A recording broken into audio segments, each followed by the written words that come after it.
à la pulpe du fruit de la passiones, du Brasiles, pH neutre. Bonsoir, bonjour tout le monde. Aujourd'hui, on va faire une vidéo qui va être un peu différente d'habitude parce que aujourd'hui, j'ai décidé de ne pas jouer à un jeu vidéo et de vous parler honnêtement de ce que je pense du YouTube actuel parce que YouTube, c'est un truc qui me passionne depuis des années. J'ai vraiment beaucoup étudié ça. J'ai rencontré plein de gens super sur YouTube et je sais que ma coupe de cheveux, c'est n'importe quoi, mais honnêtement, tout le monde s'en fout.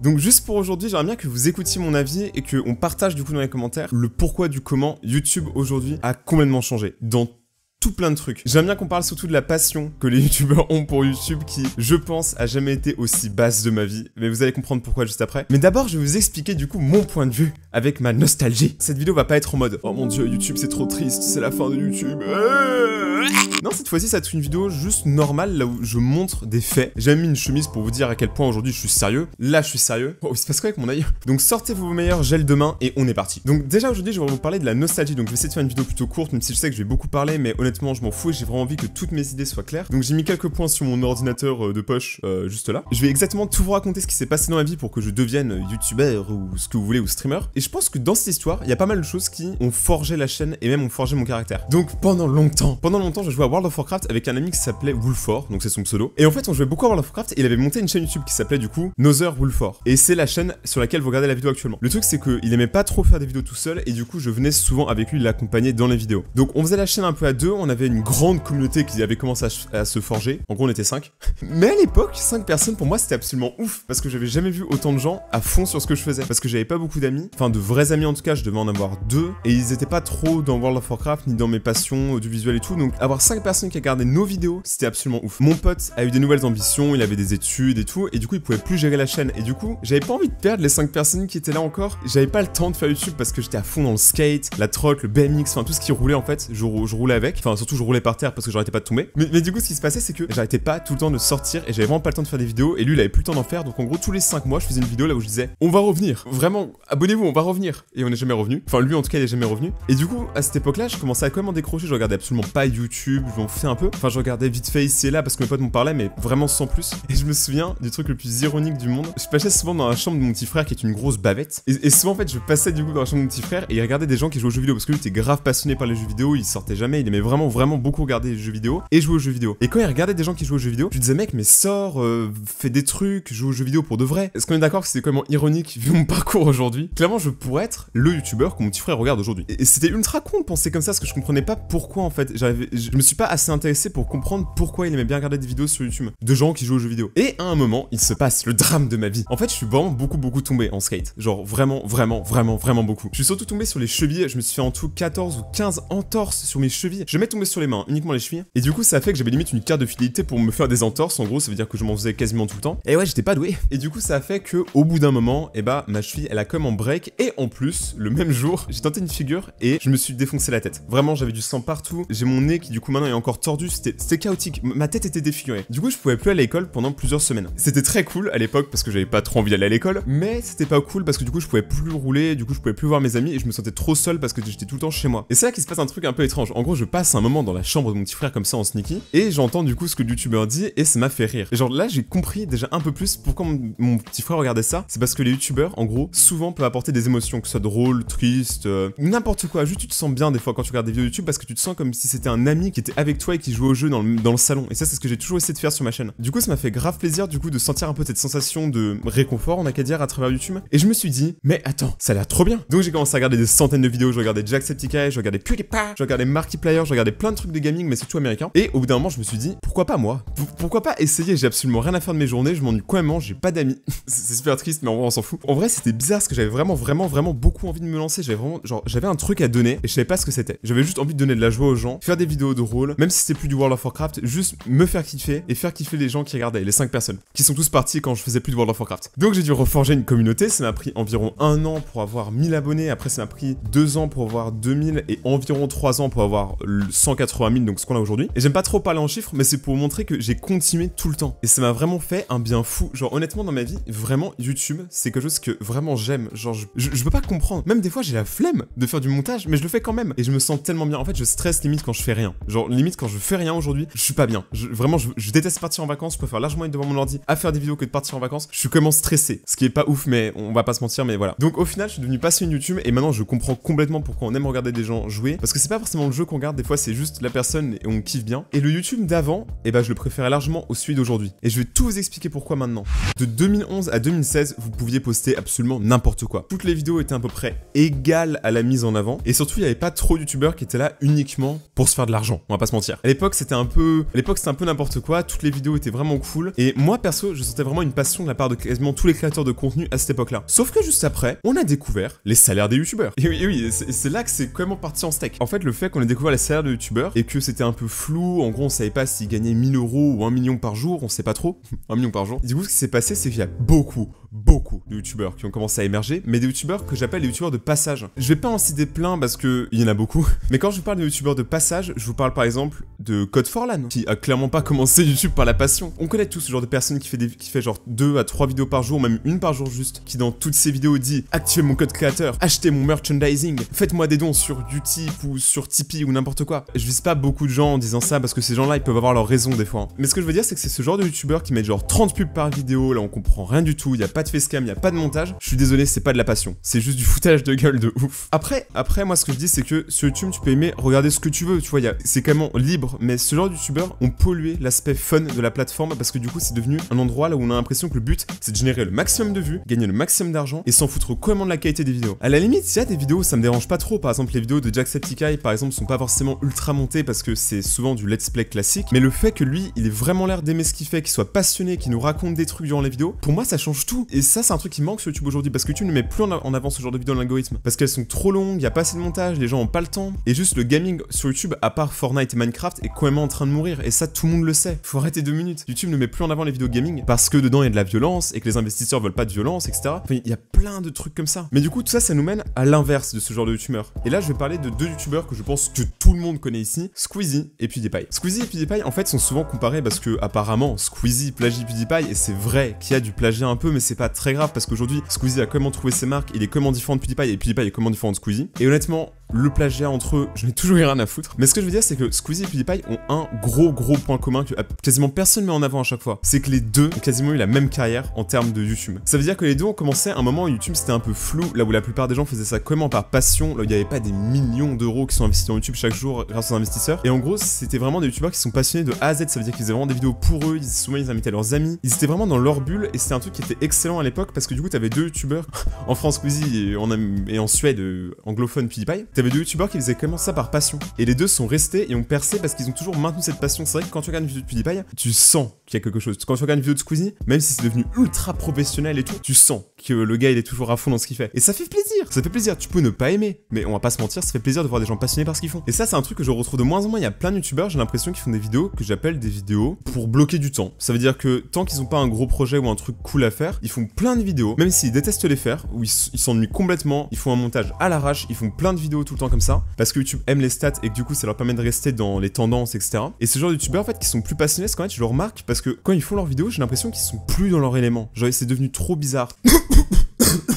Je suis en train de tomber malade, ok. Donc attendez, pour vous donner un exemple, il y a quelques années, quand il y a le hand-spinner qui était à la mode, il y a beaucoup de youtubeurs qui ont fait des vidéos sur le hand-spinner. Et me faites pas croire, honnêtement, qu'ils étaient passionnés par le hand-spinner. Ils étaient passionnés par les vues. Parce que tu sais pourquoi le hand-spinner était grave mis en avant par l'algorithme et tous les vidéos qui parlaient de hand-spinner faisaient beaucoup de vues. Et étrangement, dès que ça s'est calmé, plus aucune vidéo sur le hand-spinner. Aujourd'hui, plus personne sort de vidéo sur le hand-spinner. Parce que c'était clairement une mode et à part quelques exceptions, comme par exemple McFly et Carlito qui avait fait une musique humoristique qui justement parlait de la déviance des youtubeurs qui étaient sur le hand-spinner, et bah honnêtement, l'handspinner était une mode et tous les gens qui voulaient faire des vues simples et bah faisaient masse vidéo sur l'handspinner alors que ils en avaient rien à foutre. Je vais citer aucun youtubeur parce que j'ai pas envie et que je pense que vous voyez déjà de qui je parle. Je sais pas si vous voyez ce que je veux dire, mais en gros l'idée c'est que j'ai l'impression qu'il y a vraiment beaucoup de gens qui s'en foutent un peu de ce qu'ils font et qui le font juste parce qu'ils savent que ça marche. Et Squeezie et PewDiePie ont eu justement un truc là-dessus, c'est que les deux à un moment continuaient à faire des vidéos jusqu'à l'overdose. Les deux ont exactement la même overdose quasiment au même moment parce qu'ils devaient se forcer à être positifs, qu'ils devaient se forcer à kiffer des jeux qui étaient à la mode alors que c'était pas forcément vrai. Et les deux ont fait un burn-out. Les deux, exactement. Je pense que PewDiePie, son burn-out a été un peu plus violent parce qu'il a eu plein de problèmes avec les médias et tout. Squeezie, c'était parce qu'il enchaînait beaucoup trop les vidéos et qu'au bout d'un moment, bah, quand tu te forces à être heureux devant la caméra, au bout d'un moment, ça te draine tellement d'énergie que t'es mort dans la vraie vie et que tu te sens vraiment en dépression. Et je rigole pas parce que ça aussi, je l'ai vécu. Je l'ai vécu d'une autre manière, mais je vous expliquerai après. Et c'est là que je vous dis qu'en fait, les stats sont trop rentrés en jeu. Il faut tout le temps regarder les stats. Il faut tout le temps savoir combien le watch time a été fait. Le watch time, en gros, c'est le pourcentage que les gens sont restés sur ta vidéo. Il faut tout le temps savoir quelle est la vidéo qui a fait le plus de clics, quelle est la série que les gens regardent le plus. Ça devient infernal et ça crée un stress de malade chez tous les créateurs de contenu qui sont passionnés et du coup ils sont plus passionnés par YouTube, ils sont frustrés par les stats et je vous jure que c'est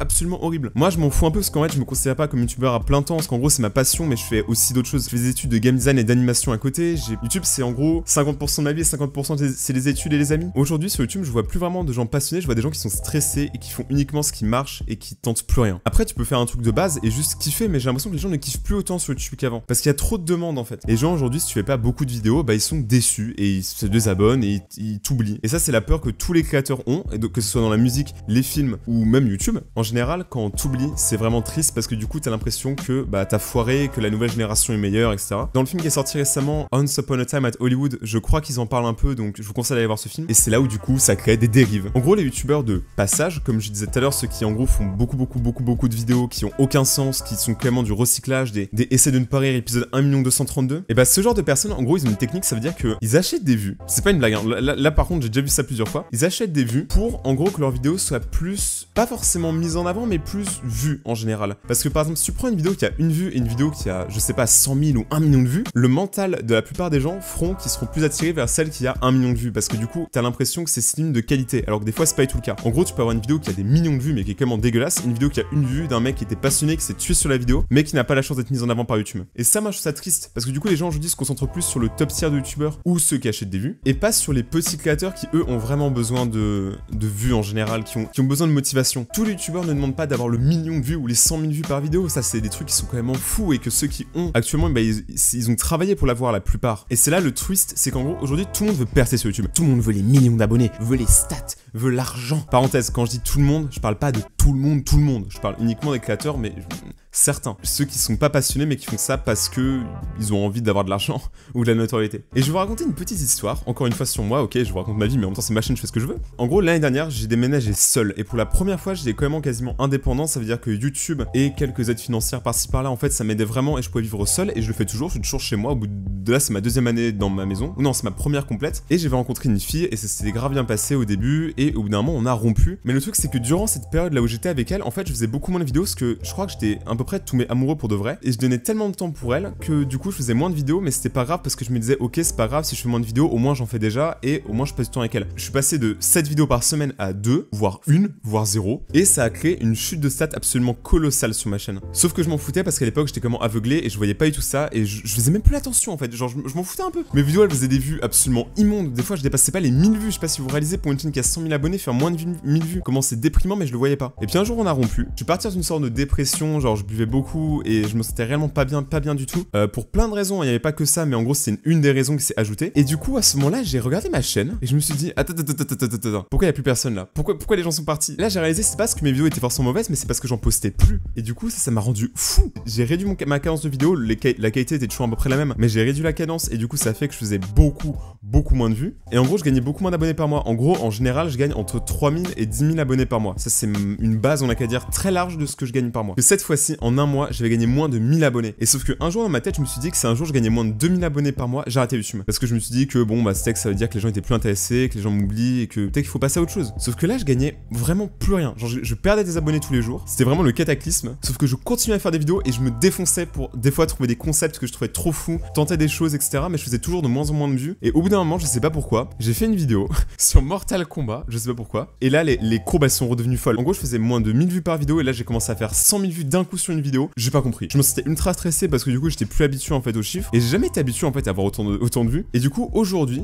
avec le recul c'est là que je me dis mec je crois que je suis vraiment passionné parce que si j'ai continué à l'aveugle quand je gagnais moins de 1000 abonnés, quand je faisais beaucoup moins de vues, quand avec moi quasiment tous mes potes ils auraient lâché, m'ont dit mec arrête, abandonne, c'est fini, si j'ai continué, parce que je suis allé à beaucoup de conventions, que j'ai rencontré mes abonnés, que j'essaie de partager ma passion avec vous tout ce temps et que même quand ça marchait plus du tout j'ai continué dans le vide, peut-être que ça veut dire que j'ai été vraiment passionné et qu'aujourd'hui je suis toujours passionné. Sauf qu'aujourd'hui je suis 2 fois plus stressé, je prends même des médicaments pour enlever ça. Et je suis pas stressé par mes études, ça c'est ok, ça j'ai pas trop peur je pense, mais sur YouTube les stats vraiment ça me mange et actuellement j'ai plus envie de penser à ça, j'ai plus envie que ma chaîne ça soit uniquement juste moi qui regarde mes stats tout le temps et qui ait peur à chaque fois qu'une vidéo fait moins de 10 000 vues. 10 000 vues on a qu'à dire c'est ma base de vues actuellement, même 10 000 pour beaucoup de gens c'est pas beaucoup mais pour moi je suis content, genre vraiment je suis très content quand j'ai 10 000 vues. Je me dis mec j'ai fait kiffer 10 000 personnes, c'est absolument énorme, j'aurais pu remplir une salle de concert, voire plusieurs salles de concert juste en faisant kiffer les gens, en les faisant rire, en les faisant même sourire juste des fois. Et quand je fais une vidéo à chaque fois que je fais une vidéo, même si je suis triste avant, même si je suis triste après, même si je suis triste pendant le montage de la vidéo, quand je rec une vidéo, je suis toujours très content. Je suis toujours heureux quand je fais une vidéo parce que je me dis, mec, là je suis avec ma communauté, là je suis avec des gens qui croient en moi et moi je crois en eux et ça c'est le plus beau. Genre je sais que c'est ultra niais comme discours, mais moi vraiment je crois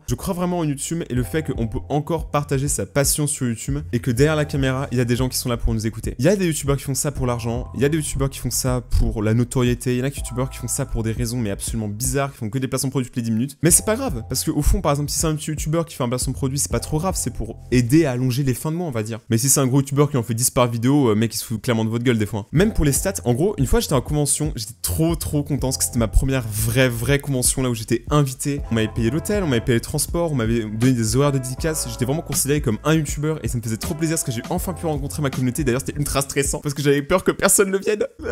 Et du coup, la première fois que j'ai fait ça, j'étais accompagné de Bob Lennon qui était du coup à cette convention aussi. C'était la Bordeaux Geek Festival, je crois que ça se dit comme ça. Et il y avait Bob Lennon du coup et je parlais avec lui du coup dans le stand youtubeur et à un moment je lui dis mec, c'est la première fois que je vais rencontrer mes abonnés en vrai, je stresse trop, j'ai peur qu'il y ait personne. Et du coup, il m'a beaucoup détendu, il m'a beaucoup donné de conseils parce que lui, il a vraiment une expérience YouTube qui est absolument colossale. Ça fait des années qu'il est sur YouTube, lui, il est vraiment passionné de malade. Et je me souviens qu'à un moment, il m'avait dit que pour les pouces bleus au début des vidéos, je disais que c'était pas ouf et je trouvais que demander des pouces bleus en début de vidéo, c'était pas complètement dingue. Mais lui, il m'a dit, au pire, demande-le. Tu dis juste que si c'est pour te soutenir, tu t'es honnête. Et c'est vrai qu'aujourd'hui, c'est devenu un peu un running gag sur la chaîne, mais souvent quand je demande des pouces bleus en début de vidéo, je dis si vous voulez soutenir la vidéo et la chaîne pour que la vidéo soit mise en avant dans l'algorithme. Et c'est vrai, à chaque fois ça marche. Le jour où j'ai commencé à demander des pouces bleus, mes vidéos ont triplé de vues sans aucune raison. Enfin, du coup, si, avec les pouces bleus, tu peux le faire, c'est juste tu demandes à ta communauté qui en plus, ils vont kiffer t'aider parce que c'est juste un petit truc, mais ils vont vraiment avoir l'impression de t'aider. Et ce qui est comme en vrai, c'est pas juste une impression, vous m'aidez beaucoup là-dessus. Et du coup, voilà, c'est pour ça que moi perso, je trouve que ça serait trop bien qu'on retrouve l'ancien YouTube, qu'on arrête de mettre des chaînes en avant qui soient créées par des marques et tout, uniquement pour se faire de l'argent et de la publicité, pour remettre les créateurs en avant. Et je parle pas forcément, là je vous dis pas forcément moi, mais je parle des petits créateurs, des moyens, des grands créateurs, mais vraiment ceux qui ont fait que la plateforme est devenue ce qu'elle est aujourd'hui, qui est populaire, parce qu'on avait une indépendance, parce qu'on n'était pas stressé par le nombre de vues, parce qu'on n'était pas stressé par tout ce qu'on disait dans notre bouche. Je sais qu'on a une responsabilité quand on est sur YouTube, que tout ce qu'on dit, ça peut être mal interprété, que si on dit une blague qui est un peu limite, bah du coup on peut se faire démonétiser, etc. Et j'aime bien que tout ça s'arrête. Genre c'est débile, parce que au fond, les gens ce qu'ils aiment sur YouTube, je pense, c'est l'indépendance, c'est le fait de pouvoir dire ce qu'on veut, de pouvoir